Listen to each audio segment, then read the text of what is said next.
بسم الله الرحمن الرحيم الحمد لله والصلاة والسلام على رسول الله.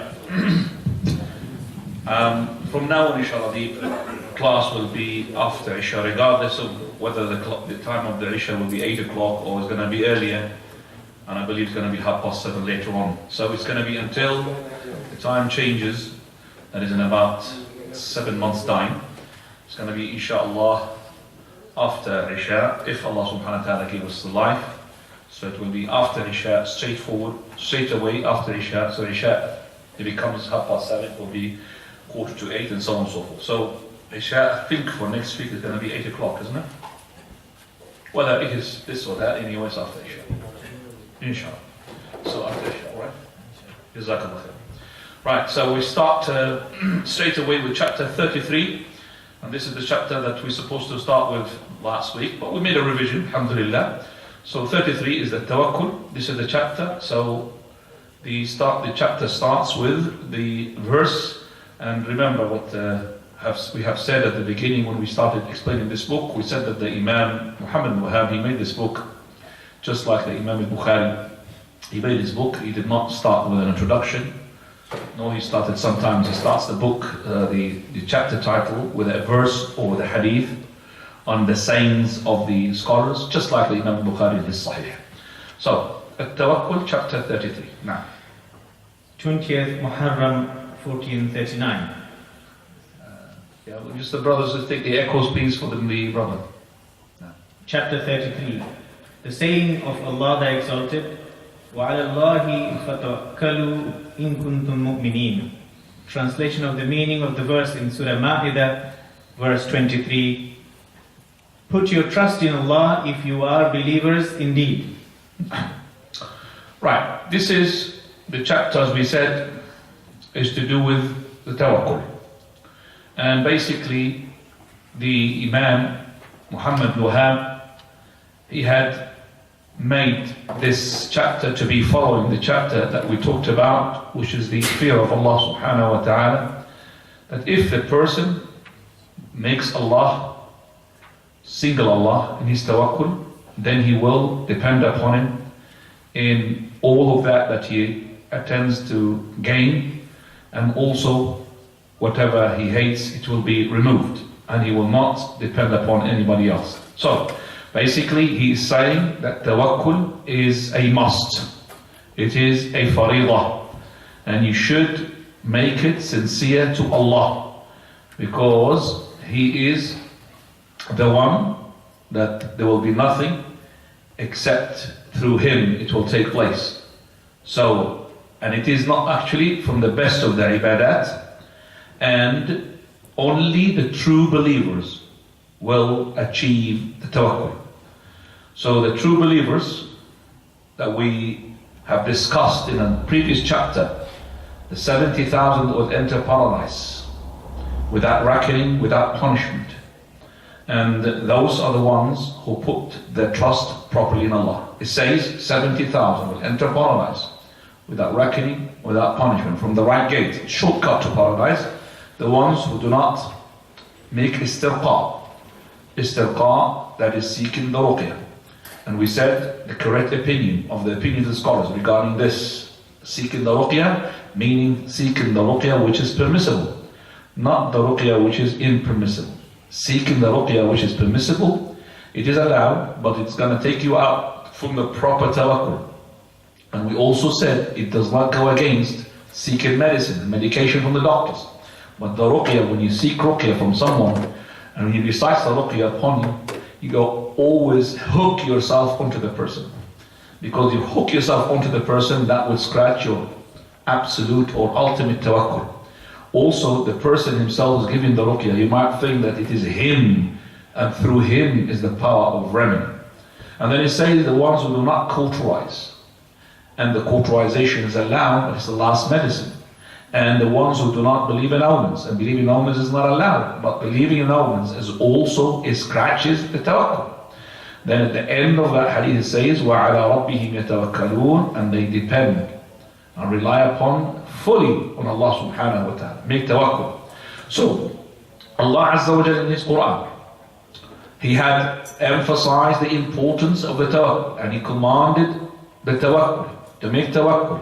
And it is more emphasized than even making the wudu, and also more emphasized than making the ghusl of the janaba. You don't find that in the book of Allah as much as you find at-tawakkul. وَعَلَى اللَّهِ فَتَوَكَّلْ وَعَلَى اللَّهِ فَلْيَتَوَكَّلِ الْمُؤْمِنُونَ نِعْمَ الْوَكِيلُ. All of those ayats about tawakkul. So He had made it, Allah subhanahu wa ta'ala, even a condition for your iman, condition for your Islam. And that means your iman or your Islam will not be there if you haven't got the proper tawakkul. And that is you find in this ayah, وَعَلَى اللَّهِ فَتَوَكَّلُوا إِن كُنتُم مُؤْمِنِينَ. This ayah was said regarding the people of Musa alayhi salam. The people of Musa alayhi salam, when they were saved from the people of Fir'aun, Allah promised them the land, which is the holy land of Bayt al-Maqdis in Palestine. So He promised them that land, and when they went to go there, when they wanted to go there, they saw people who are jabbareen, people who are tyrant, people who are strong. So they were scared from going inside there. So the Musa alayhi salam himself, he said, وَقَالَ مُوسَى يَا قَوْمِ. Musa alayhi salam, he said to them, O people, إِن كُنْتُمْ آمَنْتُمْ بِاللَّهِ فَعَلَيْهِ تَوَكَّلُوا. If you are believers in Allah, then upon Him to make tawakkul. إِن كُنْتُمْ مُسْلِمِينَ. So He made a condition for the Iman and made a condition for the Islam. Surah Yunus, verse 84. So Allah subhanahu wa ta'ala in this ayah is telling us that Musa alayhi salam is telling his people that if you are depending upon Allah properly, then you will have the proper tawakkul and you will not be scared of entering, because Allah promised you the land. So the tawakkul makes you assured that Allah Azza wa Jalla is going to give you the victory, even though if you calculate it physically wise, logically wise, it will not add up. These people are much more powerful than those people from Bani Israel. But if you put the tawakkul in your heart, that is why Imam Ahmad said the tawakkul is from the actions of the heart, and that's why Allah commanded with it. Allah subhanahu wa ta'ala, He attached the tawakkul to everything, to the Iman, to the Islam, to the Ihsan, to the taqwa of Allah Azza wa Jalla. So tawakkul is for Iman and Islam and Ihsan and taqwa and the Hidayah, the guidance of Allah subhanahu wa ta'ala. All of it from the taqwa, all of it from the tawakkul. The person's Iman, if is strong, then he will have strong tawakkul. The person's Iman is weak, then he will have weak tawakkul. So the weakness of your tawakkul, it means it's a sign of your weak Iman. Always, if you have weak in your tawakkul, that means you are weak into your Iman. That's always the case. So, for verily, Allah subhanahu wa ta'ala talked about the people of Musa alayhi salam. They wanted to enter that land, they were scared. So two men from the Bani Israel, they said to them, this is the ayah, وَعَلَى اللَّهِ فَتَوَكَّلُوا إِن كُنتُم مُؤْمِنِينَ. They said to them, go ahead, upon Allah, depend upon Him, for verily if you are believers.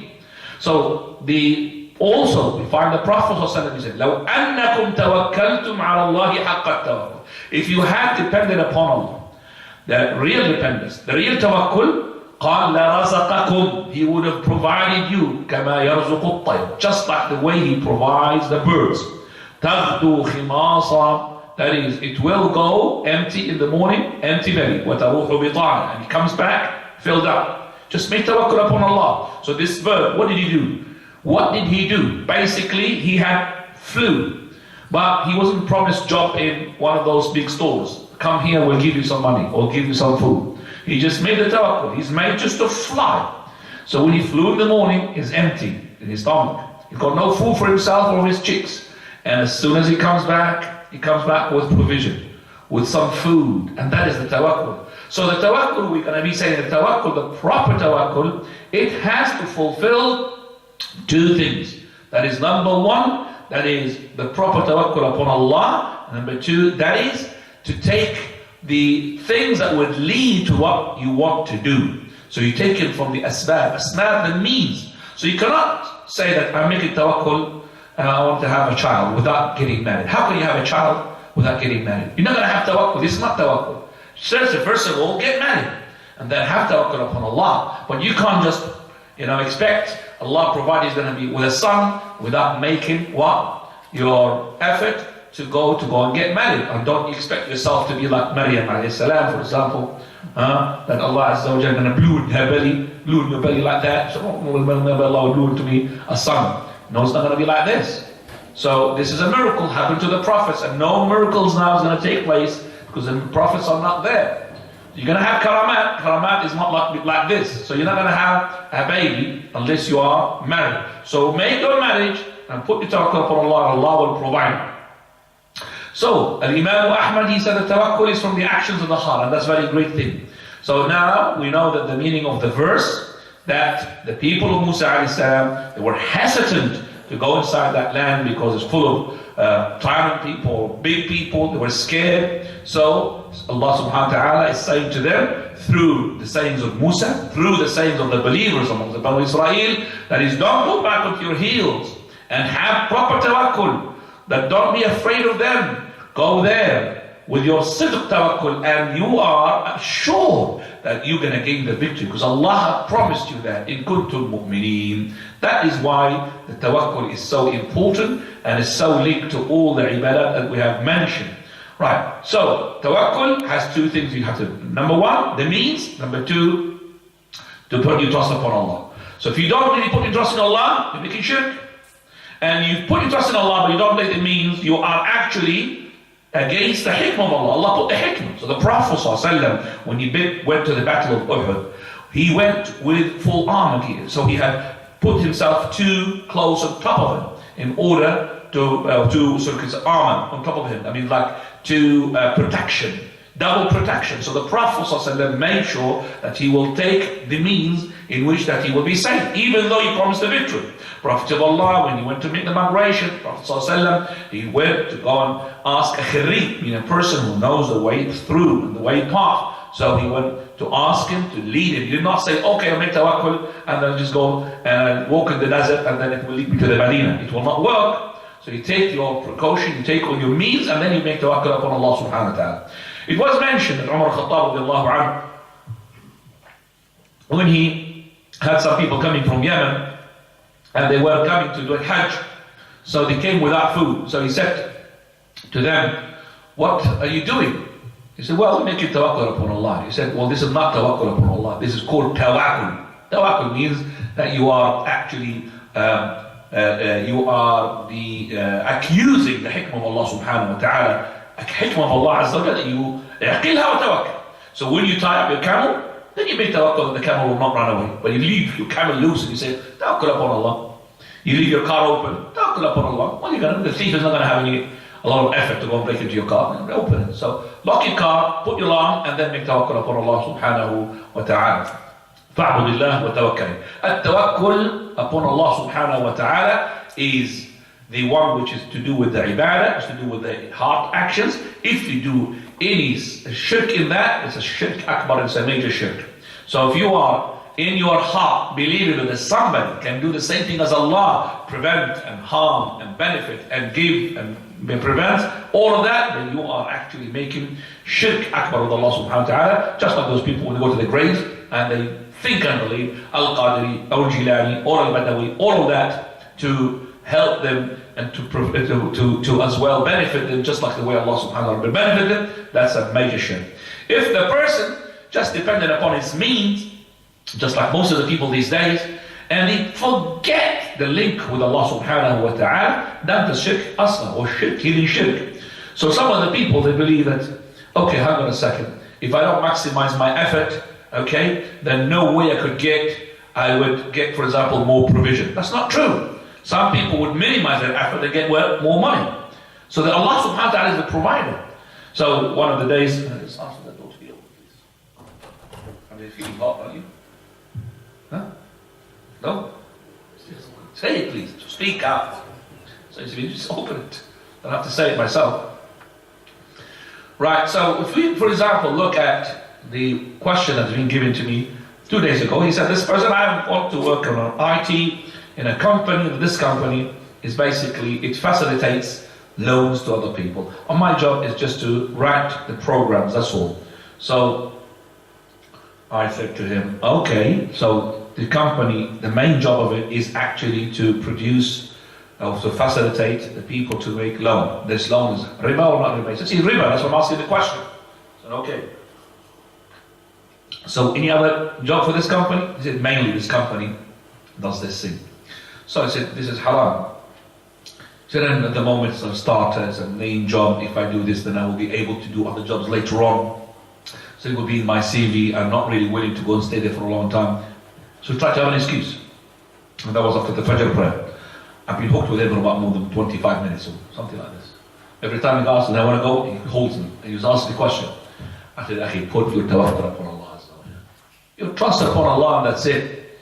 If Allah's Messenger has said, Man taraka shay'an lillah, awwadahu, abdalahu Allahu khayran. If you leave something for the sake of Allah, Allah will give you something better in exchange. So, Allah subhanahu wa ta'ala had gathered between the tawakkul and all of that. The rizq, the hidayah, just make the tawakkul. So it is actually the foundation of all your actions in Iman. It's the basic and the principles of all your actions in Islam, the tawakkul upon Allah subhanahu wa ta'ala. Right, so just like I say, exactly the head and the body. The body is the tawakkul and the head is the Iman. How can the head stay without the body? Can it? No. Same thing, Iman will not stay without what? Tawakkul. So your body is the tawakkul and your head is the Iman. Wallahu ta'ala a'lam. Let's go to the following verse. Now, Surah Al-Anfal. Prepare it, doctor. You can't be looking for it. No. Just prepare it with a Surah Al-Anfal, verse number 2.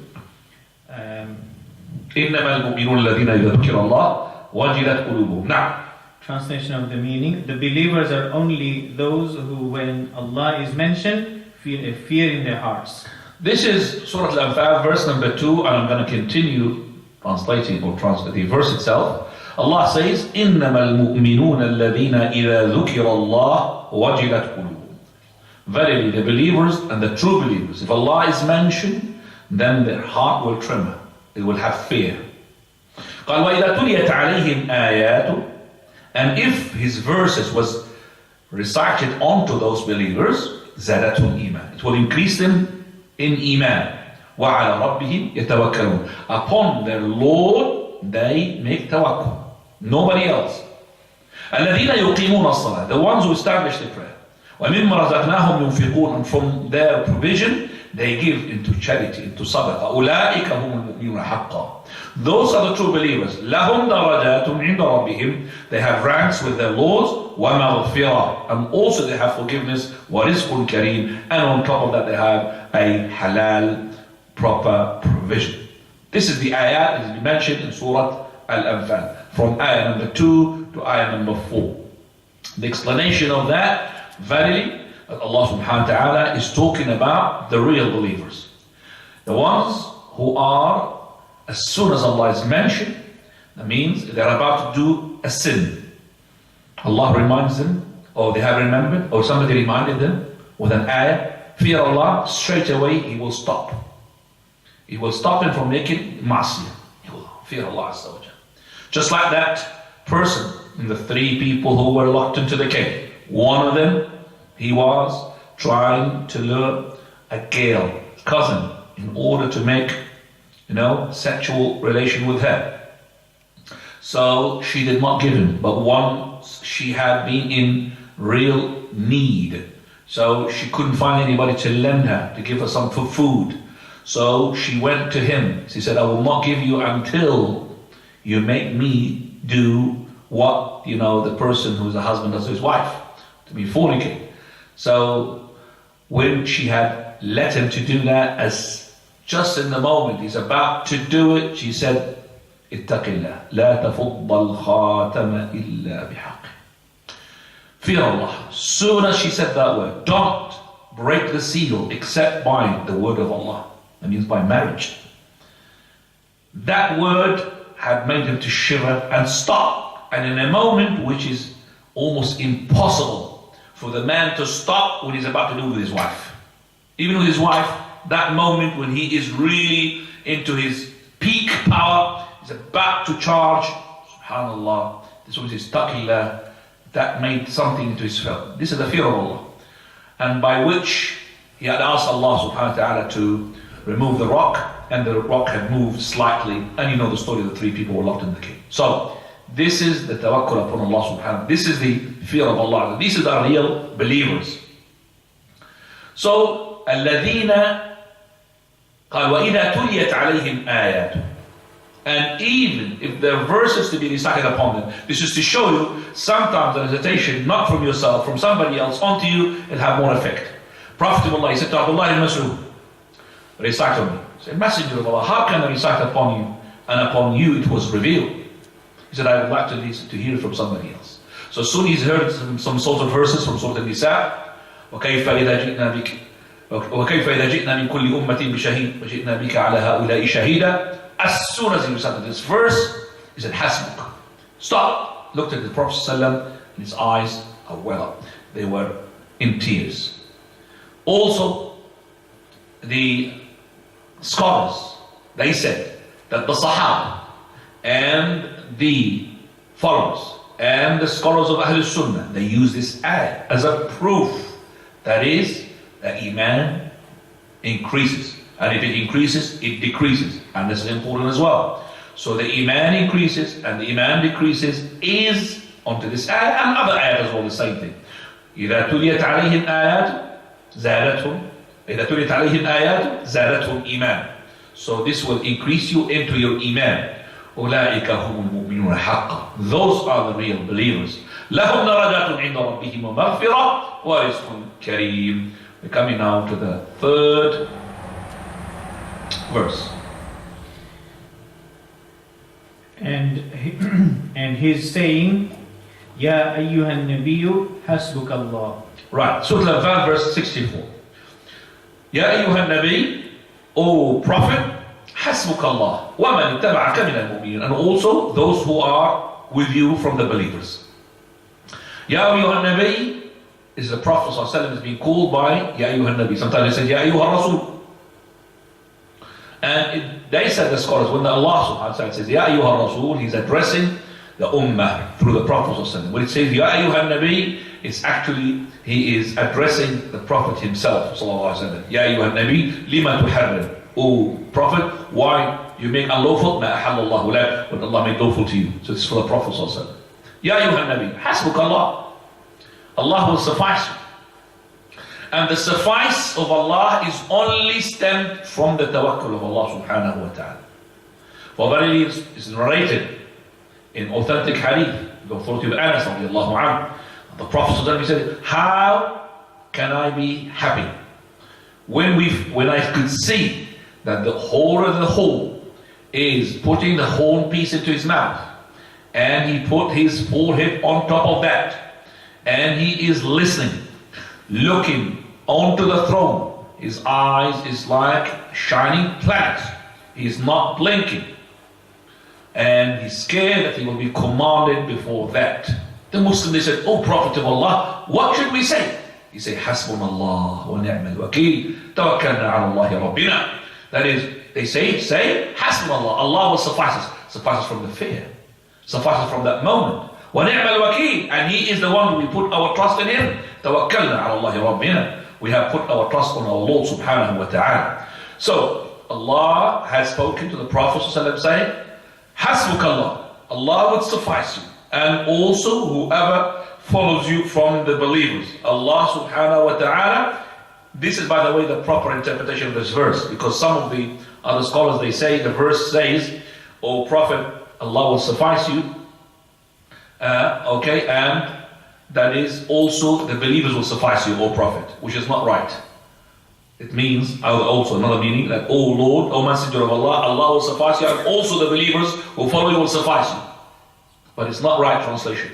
The interpretation of that is that Allah will suffice you and will suffice along with you the believers who followed you. That's the correct translation of that ayah. So, this is what Shaykh al-Islam ibn Taymiyyah had chosen as a translation for that ayah. We go now to Abdullah ibn Abbas. Now, on the authority. By the way, I'm not explaining from Shaykh Muthaymin's only. I'm adding lots of things. If you think that whatever you two in there is there, it's not. Okay? Brother. You skip the verse for the now go to Ibn Abbas. Hasbunallah wa ni'mal wakeel. On the authority of Ibn Abbas radiallahu anhu, who said, Allah alone is sufficient for us, and He is the best disposer of affairs for us. Ibrahim a.s. said it when he was thrown into the fire, and Muhammad sallallahu alayhi wa sallam said it when they said to him, verily the people The pagans have gathered against you a great army, therefore fear them, but it only increased them in faith. Al-Bukhari and Nasai. Right. This is to show us, basically, that he who puts upon tawakkul upon Allah, Allah will suffice him. And he who puts his tawakkul upon other than Allah, then Allah will let him down. Just like the hadith of the Prophet ﷺ when he says, "Man ta'allaqa shay'an faqad wukila ilayh." He who hooks himself onto something, then he who puts his tawakkul, he hangs an amulet. This is another hadith we have discussed a long time ago. Talked about the tama'im. Tama'im means the talisman, the charms, the tamima, the amulets. That's the word. So if you hang a tamima and you put your trust into it, Allah will make that thing that you put your trust in it to suffice you. Let that thing suffice you, help you. Let it be what? A help for you. Let it give you the remedy, let it give you the protection that you think. Man ta'allaqa shay'an wukila ilayh.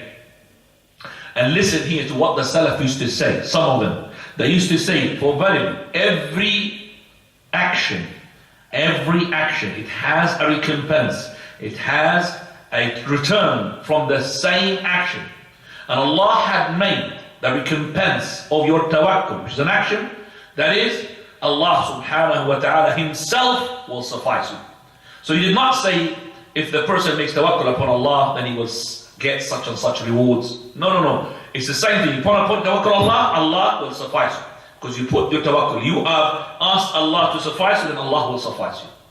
And as I said, this is from the only deeds that Allah subhanahu wa ta'ala gives you, the full suffice. It's tawakkul upon Allah azza wa jalla. So if the person had put his trust onto Allah subhanahu wa ta'ala, the proper trust, then regardless of the whole heavens and the earth, they get together to do something to them, they will not be able to do something. Because he put his trust in Allah. If the whole heavens and the earth, they try to plot against that person, Allah subhanahu wa ta'ala is the one to give you, he will give you an easy way through it. يَجْعَلْ لَكَ وَمَنْ يَتَّقِ اللَّهِ يَجْعَلْ لَهُ مَخْرَجًا. He who fears Allah, make tawakkul upon Allah, Allah will give him an easy way through. SubhanAllah. Every time when I was a long time ago, I asked a person something, and they used to say to me, the proper way at that time, inshallah we'll do it. I believe that it's difficult for you. Tawakkal Allah. I will do it for you. Tawakkal Allah.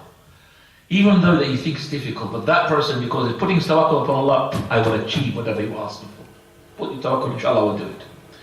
But these days, tawakkul Allah is being used in the wrong way. Tawakkul Allah, that means, I'm not going to be doing it, but just put your tawakkul upon Allah. So you come the next week, tawakkul Allah, inshallah. So tawakkul Allah, that means what? You will never get it. So tawakkul Allah now is the other way around. Before tawakkul Allah, khalas, I will achieve it for you. And that's the proper tawakkul of these people at that time. And that's what Allah subhanahu wa ta'ala put for them barakah. Then he says, Abdullah ibn Abbas, he said, Hasbunallah wa ni'mal wakil. Hasbunallah wa ni'mal. Allah is our suffice, and him is the best wakil. Means we make our trust upon him. We rely upon him. Who said it? Ibrahim alayhi salam. We don't have an ayah or a hadith that says that Ibrahim alayhi salam had said that when he was thrown into the fire. You know Ibrahim alayhi salam? Because he had made what he made as a mockery in their religion, when he made the axe into that big idol, that statue, and he broke all of them. All of them demolished them. Then when they came back from the festival, they thought, what happened?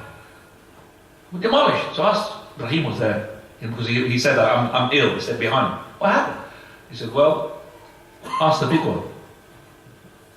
So they believed him when I asked the big one. He said, how can you know that we can't ask the big one? So how can you worship someone that you cannot benefit, you cannot talk, you cannot harm? So that's when they decided to what? To burn him. When they burned, they would take the fire, big fire. Even the old women amongst them, who cannot even walk, she makes a vow on herself, I want to go and participate in the burning of this man according to him. Do you understand that? It made a vow. I'm going to go participate to do something if she can't move. But she used to go. And that's when Allah subhanahu wa ta'ala, he put Ibrahim alayhi salam into that position where his heart is full of tawakkul and iman. So Ibn Abbas, he said Ibrahim, and when we said Ibrahim, Allah, Ibn Abbas, he said that, it must be from the Prophet ﷺ, because it's from divine. Hasbunallah wa ni'mal wakeel. So when he was thrown in the fire, Kuni barda wa salama.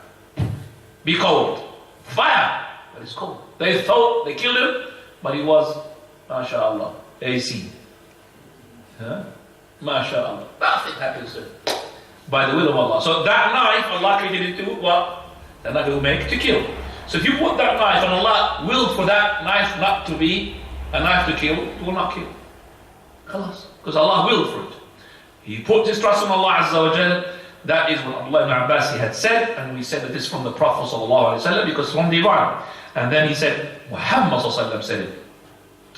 To whom he said it? Muhammad sallallahu alaihi wasallam. In the battle of Uhud, when the kuffar, they had the turnover and they won. Abu Sufyan, before he embraced Islam, some of them, they decided to go and what? Khalas, finish the Muslims. So they returned back. And when they saw some of the companions, they said, who are you from? So, okay, go back to Muhammad and tell him that we're gonna wipe you off. That's how wipe you out. Gonna finish it. As soon as they came back to the Prophet ﷺ to tell him the companions to put fear into their hearts, that made them what? More powerful. That's when they said, Allah subhanahu wa ta'ala, he says, الَّذِينَ قَالُوا لَهُمُ النَّاسِ. Those are when the people said to them, and these are the people whom Abu Sufyan told them, إِنَّ النَّاسَ قَدْ جَمَعُوا. Who's the Nas here? Abu Sufyan. إِنَّ النَّاسَ قَدْ جَمَعُوا لَكُمْ. These people, they have gathered a big army for you. فَخْشَوْهُمْ. Be scared of them. What had happened to them? فَزَادَتْهُمْ إِيمَانًا. It increased them more power as well. قَالُوا. This is the way. And this is why we mentioned here. وَقَالُوا. We said, حَسْبُنَا اللَّهُ وَنِعْمَ الْوَكِيلُ. Allah will suffice us. And Allah is the one we put our trust in. As soon as they said it, these guys, they went to Hamra al-Asad, which is the area where they camped, and they couldn't do anything. They turned back. Abu Sufyan decided not to do anything. So Allah subhanahu wa ta'ala put the power into the hearts of these people, these companions, along with the Prophet sallallahu alaihi wa alihi wa sallam. By this, alhamdulillah, we finish the chapter, so we go to the issues. Important issues. First, that tawakkul is among the obligations. And we have said that is because from the actions of the heart, tawakkul is there in your heart. Nobody knows it. It's in your heart. Because of the action, Allah made it compulsory upon you to take tawakkul, to make tawakkul. Because from the a'mal al-qalbiyya, so al-mahabba wal-ikhlas, all of those, and tawakkul is from the action of the heart. So you must do it. And here we said, Allah made it condition for your iman and condition for your Islam. Allah says, وَعَلَى اللَّهِ فَتَوَكَّلُوا إِن كُنتُم مُؤْمِنِينَ. And the ayah also as well, Allah subhanahu wa ta'ala, He says, that is in Surah Yunus we said, قال إن كنتم مسلمين, and also إن كنتم مؤمنين. قال إن كنتم آمنتم بالله فعليه توكلوا وتوكلوا على الله فتوكلوا إن كنتم مؤمنين. So it's a condition for Islam and Iman. Number 2. Second is that it's from the condition of Iman, which we mentioned. Number 3 is the explanation, is the verse of Surah Al-Anfal. إنما المؤمن الذين إذا ذكر الله وجلت قلوبهم. This is the ayah we have discussed. Number 4 is the explanation until its end. يا أيها النبي حسبك الله ومن اتبعك من المؤمنين. We'll explain it. Number 5 explanation of the verse of in Surah ومن يتوكل على الله فهو حسبه. And number 6 the significance of these words and the fact that it was uttered by Ibrahim alayhi salam and Muhammad sallallahu alaihi wasallam during the times of difficulty. So in the time of difficulty, what do you say? Hasbunallah.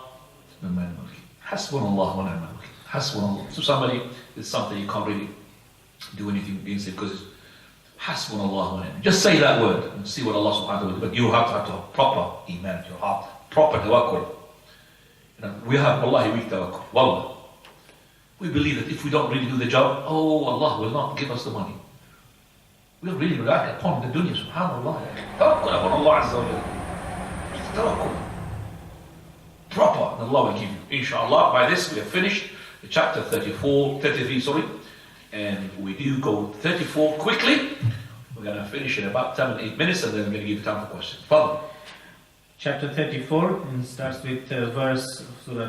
أفأمنوا مكر الله فلا يأمن مكر الله إلا القوم الخاسرون. Surah Al-A'raf, verse 99, translation of the meaning in English.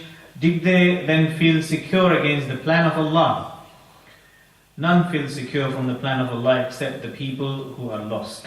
By the way, this chapter, you could say it is, you could make a title for it, which is Makrullah and Al-Qunutu min Rahmatillah. Al-Qunutu min Rahmatillah.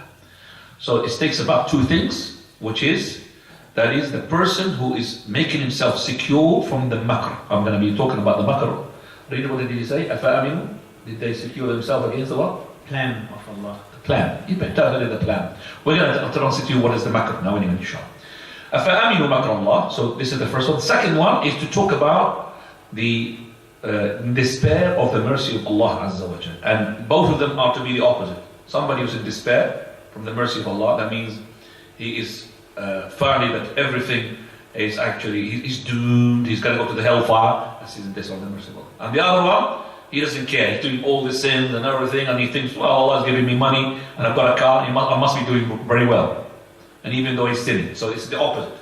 Two opposite, 180 degrees between them. So Allah subhanahu wa ta'ala, he's talking about these people of Ahl al-Qura. Ahl al-Qura in Surah Al-A'raf, 97, 98, 99. أَفَأَمِنَ أَهْلُ الْقُرَى أَن يَأْتِيَهُمْ بَأْسُنَا بَيَاتًا وَهُمْ نَائِمُونَ. Those people of the villages, whom they have sinned against Allah subhanahu wa ta'ala, they were secured, we think that they secured our punishment while they were asleep. And when you are asleep, you are in full security, because you sleep only when you are what? Safe. You don't sleep, you're not safe. Not only that, Allah says, أَوَامِنَ أَهْلُ الْقُرَى أَيَأْتِيَهُمْ بَأْسُنَا ضُحًى. That are they secure that our punishment will not come to them duha? Duha, it means that the time between sunrise and between dhuhr. And this is the time for peak work, the peak time for work. قال وهم يلعبون, while they are messing about, and they're messing about, they are not involved in indulging to their amusement. You indulge into amusement, that means you are fully satisfied, you don't have to work, luxury and everything. So those people, they are feeling that they're going to be secured from the punishment of Allah subhanahu wa ta'ala. أَفَأَمِنُوا مَكْرَ اللَّهِ. Have they secured themselves against the makr of Allah, that plan? I'm not going to say the plot, because the plot is only a negative word. And the plan could be negative, it could be what? Positive. فَلَا يَأْمَنُ مَكْرَ اللَّهِ إِلَّا الْقَوْمُ الْخَاسِرُونَ. No one will be secure against the plan of Allah except the people of Khasir. The makr, it is basically a word which means that you are laying a path or an ambush or a way to someone from the enemies in order to go what? Into it. That's it is. The makr. Makr means that, so it is used here in the praising category, not the criticized category. I'll give you an example. When the Prophet said, Al-Harbu Khuda or Khida, the war is deception. Now, if you look at what Khalid had done, that's called makr. What he had done in the battle of Mu'tah, where he has on the other side 200,000 from the Romans, and on his side he's got 3,000. How's going to 3,000 win over 200,000? That's the ratio of 70 to 1. So Zayd al-Haritha died, martyred. Ja'far ibn Talib died, Abdullah ibn Rawaha died. The three leaders. So what's going to happen? Khalid, he took the leadership the first time, because it's after embracing Islam, straight away. That's in the year 6 after Hijrah, when he embraced Islam, after the truce of the Hudaybiyah. So straight away, he's the first battle he participates, and straight away he becomes the commander. Because they say that he's fit, because he was the one who was in charge of the defeat of the Muslims in Battle of Uhud. So he took the commander. So what he did now, he swapped the middle to the right, right to the middle, middle to the left, left to the middle, front to the back, back to the front, talking new faces. And then the following day, the guys who are fighting, each one he knows his side. So they saw different faces, different clothes. They thought that there was some support came from the Medina, to the army. And not only that, Khalid is fighting and going back a bit. So they think, Oh my God, he's laying an ambush for us. This person, he's got some support and he's trying to drag us to his own land where we can't really know what it is. So we better just pull out. That pulling out is a defeat. Because 200,000 to go into 3,000, it's like a small army. But Khalid, he did makr, deception. And that's a halal deception. It's a good deception. I'm just giving an example to understand what is the makr of Allah subhanahu wa ta'ala. So a makr of Allah is actually to lay a path to your enemy by which he trap him. And is only mentioned as a sifa khabari to Allah Azza wa Jal. Description, you can't give it to him as a name. You can't say Allah makr. But you say makrullah. Makrullah, وَيَمْكُرُونَ وَيَمْكُرُ اللَّهِ. They plot and Allah plans. They plot the enemies. Allah plans. So, basically, if you are a person who knows that you're sinning and you're doing bad things, and yet you say to yourself, look, I'm doing mashallah, money is coming into my bank account by thousands of millions, and I've got cars, and I've got a nice wife, happy life. What more do I want? Dunya is beautiful. Dunya حلوة. This is that one who is a loser, because he thinks that Allah Azza wa Jal is giving him onto what he's doing from the sins. And the Prophet of Allah Sallallahu Alaihi Wasallam, he said, if the person is onto his sins and he sees that Allah is giving him, فَذَلِكَ اسْتِدْرَاجٌ. Istidraj, what is istidraj? It's makr. It's you're laying the way for you to go to the destiny of your hellfire. He's giving you the way. He's not commanding you. Okay, so you think, and that is why the believer, he will not be doing like this straight away. When Imam Ahmad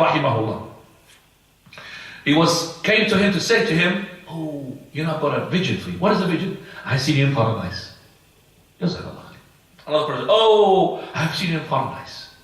And that can be true vision. Lots of people seeing Imam Ahmad in their vision is what? In paradise. I've seen you with the Prophet of Allah. I've seen you walking with the Prophet Musa, whatever. So every time he comes to him, so he said, رؤيا المؤمن تسره ولا تغره. The believer vision should give him a glad tidings, but should not deceive him. Should not deceive him. لا تغره. And he said, Sahl ibn Salama, well known from the people who are like Al-Hajjaj. Sahl ibn Salama, lots of people used to see the vision for him. Oh, we see him in Jannah, we see him with the Prophet, we see him with Umar al-Khattab, and he used to massacre people. So this man, every time he massacres people, you're doing wrong. I've got lots of people seeing visions for me that I'm in Jannah with Umar and all of that. So don't you ever think that your vision is going to legalize what haram you're doing during the day.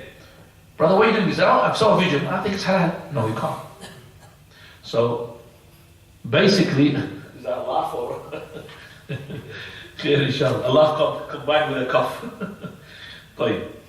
أَفَأَمِنُوا مَكْرَ اللَّهِ. No one will be safe against the makr of Allah except for the one who is a loser. Then Allah says the following, and this is where the author brings the opposite. Now, by the way, makr, in a good way, you can describe Allah with makr, but you cannot say, and you say, يَمْكُرُونَ وَيَمْكُرُ اللَّهِ, but you don't say Allah makr. No, can't say that. And also, there's a word called in Arabic khiyana. Khiyana means betrayal. Betrayal is only negative. You cannot describe Allah with anything called khiyana. And in the war, even Muslims, they use the word al-harb khud'a, war is based upon deception, in the good way, no khiyana. So, you're not allowed in the battlefield to tell the person who's on top of his horse and is about to fight you, to say to him, and because you've got lots of people, go down, dismount, and we will not touch you. So as soon as he dismounts, you kill him. You're not allowed. This is khiyana.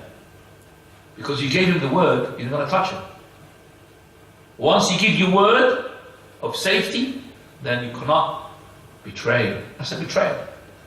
But you could do deception, like Khalid ibn Walid, Ali ibn Abi Talib, I think mentioned a number of times here. Ali ibn Talib is coming. The person is marked, big body, coming. So Abi Talib came to him, looked, and he said, I didn't come here to fight two people. The man looked, was the other person was with him. So he looked, he killed him. That's deception. Allowed, makr.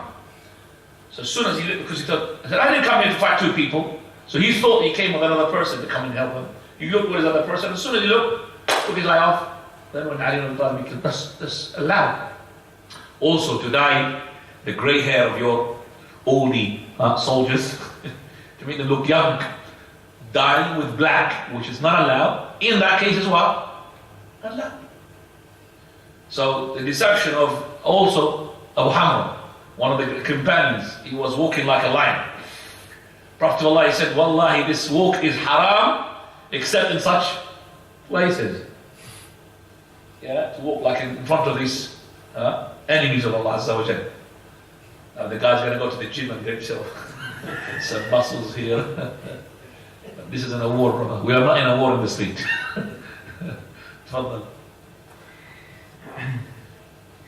And Allah is saying in وَمَنْ يَقْنُطْ مِنْ رَحْمَةِ اللَّهِ أَمِ رَحْمَةِ رَبِّهِ إِلَّا الضَّالُّونَ وَمَنْ يَقْنُطْ مِنْ رَحْمَةِ رَبِّهِ إِلَّا الضَّالُّونَ. Now, Surah Al-Hijr verse 56, translation of the meaning: who despairs of the mercy of his Lord, except those who are astray. so Allah subhanahu wa ta'ala said, وَمَنْ يَقْنُطُ مِنْ رَحْمَةِ رَبِّهِ. Who's the one who's going to be in despair from his Lord? Except for those who are misguided.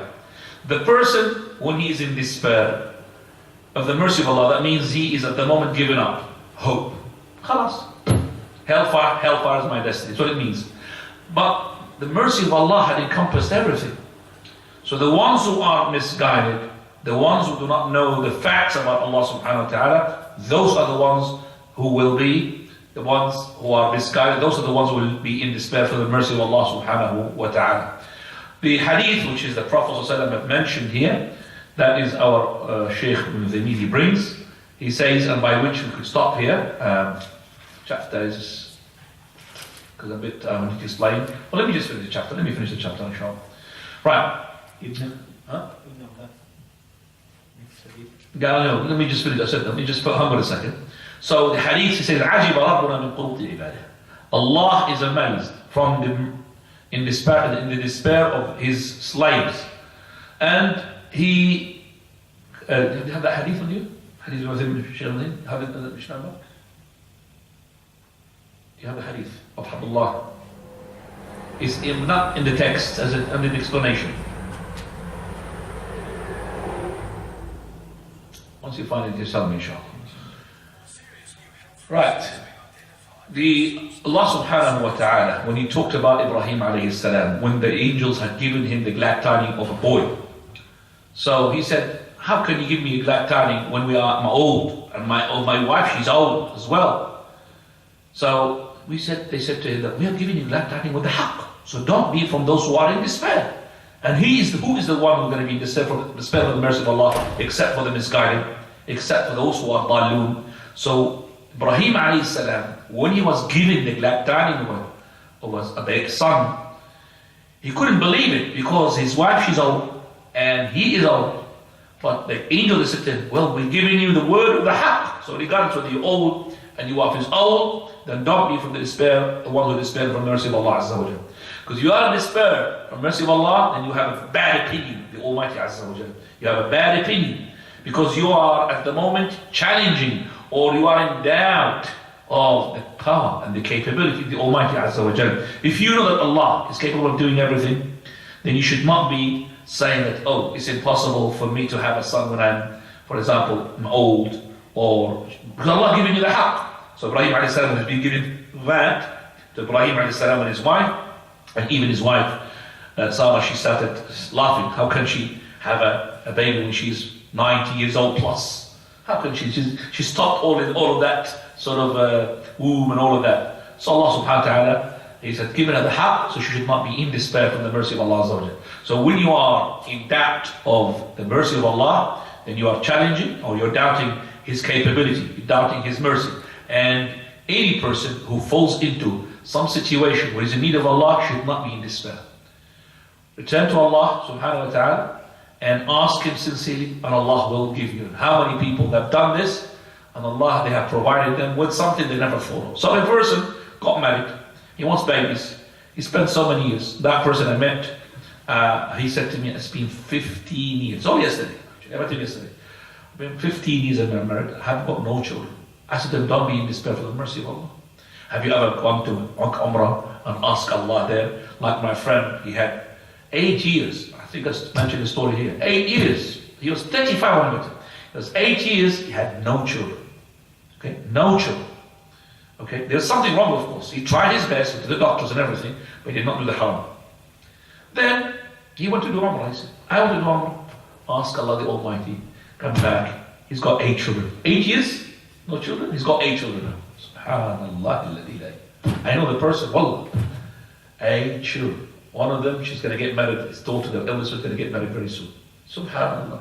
So this person, I told her this, well, Allah going to give me 15 children then? 15 years now? 15 children? He's worried now. So I said, Allah is capable. Only yesterday we did that. So just make umrah and ask Allah there, subhanahu wa ta'ala. Allah subhanahu wa ta'ala will grant you. You have to ask Him with assurance in your heart that Allah will give you. Not to say, maybe He's going to give me, He's not going to give me. Oh Lord, if you wish to give me, give me. No, you have to be firm and your heart firm that Allah will give you. Then Allah subhanahu wa ta'ala will provide you regardless. Imagine the Prophet said, if the person had thrown it on the rock and Allah willed for it to be a baby, it would become a baby. How? Did you understand? If you throw your sperm onto the rock and Allah willed for it to be a baby, it will become a baby. Alright? But you have to have a wife. You can't just throw it in the rock without a wife.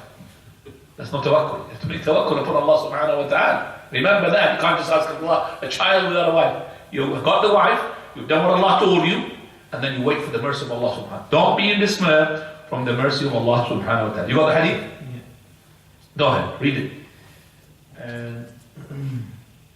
Our Lord is amazed at His servant's despair and the nearness of his changing fortunes. He looks at your waiting in despair and begins to laugh, knowing that the way out for you is near. Subhanallah. And that hadith is authentic. So we have the Prophet ﷺ, he says basically that Allah subhanahu wa ta'ala, He knows what's going to happen to you. So when He looks at this person he's in despair of Allah, he's in despair of the mercy of Allah, and Allah subhanahu wa ta'ala, He knows that at the end He's going to give it to him. So we have a hadith which is similar to it. ضحك ربنا, Allah laughed from the indisparity of His slaves when they are in despair. And He says that is لن نعلم, and the hadith says نعم لن نعلم من رب يضحك خيرا. We will never have the khayr to be stopped on us when Allah is laughing. So Allah, if He laughs, that means Allah will give us what? Khayr. Allah subhanahu wa ta'ala is going to give us the khayr. So don't be in despair of the mercy of Allah. Go to Abdullah ibn Abbas. Ibn Abbas radiallahu anhuma reported that Allah's Messenger sallallahu alaihi wasallam was asked concerning the major sins, and he said they are joining partners with Allah. Yes, in Allah. Despairing of Allah's mercy, وَالْأَمْنُ and secure of Allah's plan. Right. The Prophet said when he was asked about the major sins. Major sins, they are known by the followers. Number one, that is, the Prophet of Allah, he is saying it is from the major sins. So when he says it's from the major sins, they're from the major sins. Number two, that you'll find the hadith talks about that he will, if he does this, he will have a punishment in the hereafter. Either the hereafter is going to be deprived from the Jannah, or going to be thrown to the fire. Third, he's going to find himself that the hadith says that there will be no iman if you don't do such something. Then he comes from the Kitab. And the fourth, that is going to be the anger of Allah subhanahu wa ta'ala upon you if you do such a thing. It becomes from the Kitab. And the fifth, a punishment in the dunya. If you do this, Allah will give you a punishment. So I'll repeat them again. So if Allah subhanahu wa ta'ala, the Prophet he said, these are from the Kitab, so these are from the Kitab. That's the first sign I would know. Or the hadith, it will entail a punishment in the hereafter, whether it's deprived from the Jannah, or being thrown to the promised to be thrown to the fire. That's as well a sign, it's a major sin. Third one, that iman is negated. No iman if this person does this. La iman liman la amanata lahu. La iman. No iman, that's a major sin. Number four, the person the hadith will talk about the anger. La'natullah, ghadabullah, the anger of Allah, the curse of Allah. Allah, as well, another hadith like this says like, I've got nothing to do, and a bari. So la'natullah, Allah bari, Prophet said, I've got nothing to do. So all of that from this anger of Allah, ghadabullah. All of that makes sense. The fifth one, that it is as well a punishment. If you do this, Allah will give you a punishment in this dunya. All of that is a sign that this major sin is a major sin. Now, قال ابن مسعود, I'm going to second just for this please.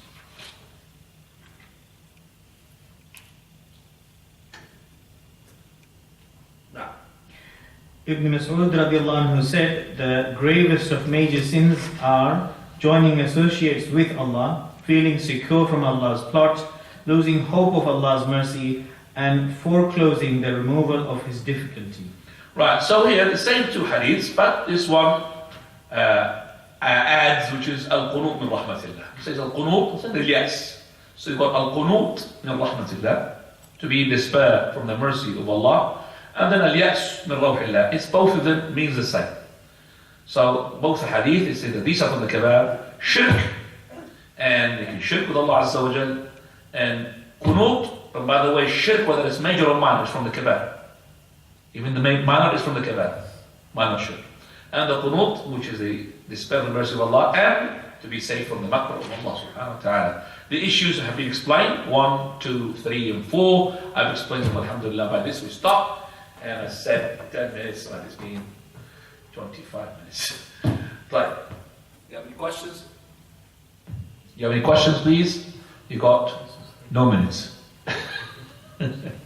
Now, further. So the hidden shirk, is this from major sin as well? Hidden shirk. Hidden shirk, it depends how you categorize the shirk itself. Hidden shirk, it could be in the major, and hidden shirk, it could be in the minor.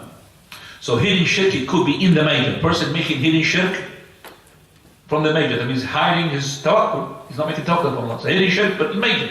And hidden shirk in the minor is making as well riya, with people that don't know, and it's a hidden shirk as well. So depends upon how you categorize the shirk. Some people say shirk akbar, shirk asghar, hidden shirk. Some say no, shirk akbar, shirk asghar, and the hidden is in the major, in the minor. Now, Uncle, how are you? Fine. Question please, Uncle. Your tea is very nice. Thank you. Jazakallah khair. You were talking about tawakkul for the believer. What about the unbeliever? They study very hard for their degree and they don't know what they have tawakkul. The disbeliever, do they have tawakkul upon Allah? I don't know what type of disbeliever they are. If they are atheist, Uncle, they don't have to depend upon anybody except for their muscles and their and their way of studying. That's why they will never ever, for example, think that if they have studied so much, they will fail. But they will fail. Do you understand me, Uncle? If they have tawakkul upon Allah, they know that I might be studying so much hard. I memorize everything, and it comes to the moment of the exam, everything flew from my mind, evaporated. Is that true or not? So the person, when he does anything, that he should know that the element of Allah Azza wa Jal is the number one. So I could be doing very bad. I'm not studying that much. I'm falling short. But Allah willed for me that in that particular exam, because I said, okay, I confess, I'm very bad. I'm going to go. I may talk upon Allah wrongly, but Allah could send me very easy questions. A question is I just looked at them before I went to the exam. I looked at page, and all the questions went from that page. I call it luck. I don't call it luck. It's not luck. The qadr of Allah subhanahu wa ta'ala. So the kuffar, Uncle, they don't know the thing is called relying upon Allah at all. And they themselves, when they get ill or they get cured, they don't know why they got ill, why they got cured. Exactly like the camel. If you tie him up or you loosen, the camel doesn't know why you tied him up, how he loosened him. He doesn't know. Now. Have you got a question, Uncle? I was going to add half an hour before the exam. They go on their knees, they raise their hand and they pray to Allah. For that moment. The kuffar? No, I'm just making a story. About a kafir or a Muslim, Uncle? Sorry? About a kafir or a Muslim? Kafir, they go onto their knees and ask whom, Uncle? They ask whom? They ask God. Which God? They ask. Well, they go far, uncle. They're going to go to the hellfire, whether they go to their knees or go to their heads. It doesn't matter. Because they go far, disbelievers. So if these people, they did not make the proper dua or the proper salah, it will not be accepted. For verily, we know that at the time of Quraysh, and before the arrival of the Prophet of Allah, somebody is called Hatim al-Ta'i. Great man, well known for his generosity. If you mention generosity, you don't mention anybody except for this kafir man called Hatim al-Ta'i. Even to the extent you say Karam Hatim. Karam Hatim, the generosity of Hatim. So when Hatim is mentioned, generosity is mentioned. When generosity is mentioned, Hatim is mentioned. And he's a kafir. And did that generosity of his going to help him? There's a question being given to him to the Prophet ﷺ by his son. Ali came to the Prophet of Allah, Messenger of Allah. Hatim, he means his father. He was so generous. Is it going to benefit him? He said, no. Because he never said, "Oh Lord, forgive my sins." Now, if he said, "My Lord, forgive my sins," and he meant his Lord Allat or Al-Uzza or anything, that's not going to help him. It has to be Allah Azza wa Jal. And that is why we say as well, if, let's say, a person who is from a religion like a Sabi'ah, he made Hajj, and then he embraced Islam, do we say that his Hajj is accepted? He made Hajj, but he was a Sabi'ah. You know, the religion of Sabi'ah, they make Hajj as well. Is his Hajj accepted? No, because he did not fulfill the conditions of the Hajj, of the Islamic Hajj. So those kuffar of Quraysh, when they embraced Islam, do you think that they did not made Hajj? I'm asking. Don't think most of them they made Hajj, because there was Hajj in Quraysh, and they call it Hums. Hums, those people who are hard on themselves, extremists, and they're really extremists. So when they are Hums, that they are people who do not make shirk, they just all the time, according to them, all the time, they will be making tawaf and ibadah and everything, and their clothes is the one that the person wants to make Hajj, is the one that you have to take their clothes. So if you can't afford to buy their clothes or get it, then you have to go, what? Naked, around the Kaaba. Even the women, they go naked because they can't afford the clothes of the Hums. See? So those people that made shirk, they made Hajj, is their Hajj accepted when they embrace Islam? So is that, for example, khalas, you made Hajj before Islam, you don't have to make Hajj before? No. It has to be made according to the Sharia. So those people kneel on their knees, regardless of whether they ask, whether the true God of, whether God, I don't know which God they're going to ask, if they did not have Islam, they're not going to have tawakkul. They have to have Islam to submit. To submit that if Allah subhanahu wa ta'ala, they have to know themselves, if Allah did not grant them, for example, success, they should not be angry with them. Why did not give me success? So the people they do, isn't it, the kuffar? They're only happy if Allah gives them success. Why? I don't believe in you, because you don't give me success. That's what the people are disbelievers. Isn't it? Why did you kill my baby? SubhanAllah, la ilaha illa. So is that the one? Is that the way that they are in despair for the mercy of Allah? They are the one who will accuse the mercy of Allah Azza wa Jalla, not to be just. Now, what's the balance of having tawakkul and accepting the decree of God? What is the balance between tawakkul upon Allah and accepting the decree of Allah subhanahu wa ta'ala?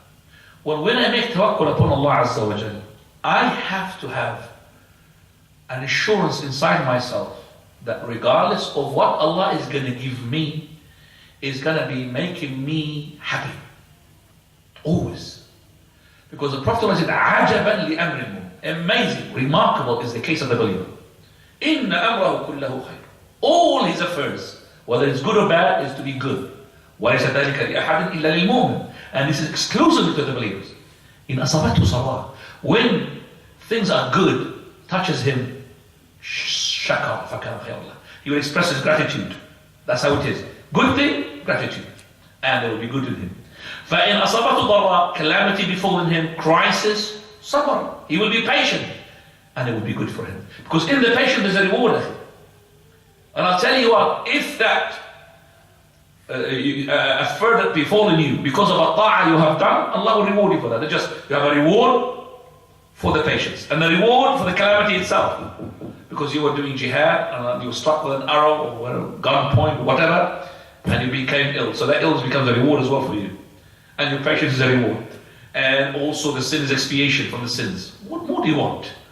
Sin expiation, patience will be rewarded, and the calamity is a reward for you as well. So if it is the case, I have to be what? Always happy with the qadr of Allah. I should never be angry with the qadr of Allah Azza wa Jal. I could be angry from the thing itself, but not Allah decreed it upon me. So if there's a poverty in me, I should not really, I don't like to, I don't want to say to you, brother, you can't be a believer until you love the poverty that you are in. That's not right. Nobody would love the poverty. But you would say, well, I'm doing my best, but I'm poor. But I'm not going to satisfy that, I'm going to be poor. So that's why the Prophet ﷺ, he said, أشد الناس بلاء يوم القيامة الأنبياء ثم الأمثل فالأمثل. The people who take the calamities, whether it's illness, whether it is poverty, whether it's crisis, who are prophets. Number one. And then the ones who below. يبتلى المرء على قدر دينه. The person will be tested according to the strength of his iman in his heart. How much iman you've got. Allah will give you more tests. قال وإن, this is the hadith, وإن أحدهم لا يفرح بالبلاء كما يفرح أحدكم بالرخاء وإن أحدهم لا يجد إلا العباءة التي يحويها قال والقمل يكاد يقتله. That is, you will find this person out of poverty, find nothing to put on except for a cloak which is full of holes, or a cloak that he puts on top of his camel, or he's got lice on his head killing him.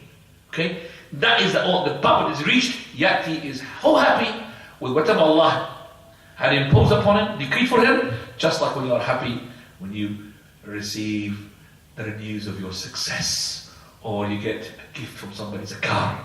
How much have you got to be? These people are happy with that as well. Look at that. They're not asking for lice, no, or fleas or whatever, no. But they did their best, flies. Oh, they don't really go and say, oh, Qadarullah, I'm going to go and get some chemist, from the chemist, some random cure, no, leave their lives. No, they will get. But I'm just saying, they will know that I will happy. So the decree of Allah, Allah willed for us to have this. So this is tawakkul as well, upon Allah subhanahu wa ta'ala. Put tawakkul on Allah. And at the end of the day, Allah wants to do good to you, even when you die. The Prophet ﷺ, he said, Allah will become to love the believer so much that he knows that he hates death and he doesn't like to harm him. But because he made death inevitable, that's why death is going to come to you. But he hates the death to come to you. He doesn't like it. And this is the hate from the what? Shari'i or Kawni? Legislative or is it universal? Come on. Ya Allah Shakir. Forgot everything now. Huh? Is it universal? Well, if Allah hates, the universalism is going to take place.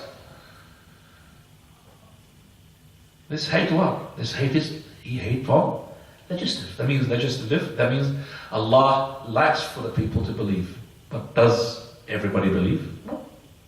Some people, they disbelieve. Allah wants you. Allah hates for you death. But not everything that Allah hates, that it will not take place. It will take place. Do you understand that? Wallahu ta'ala a'lam. Wa subhanaka Allah bihamdik. Ashhadu an la ilaha illa anta.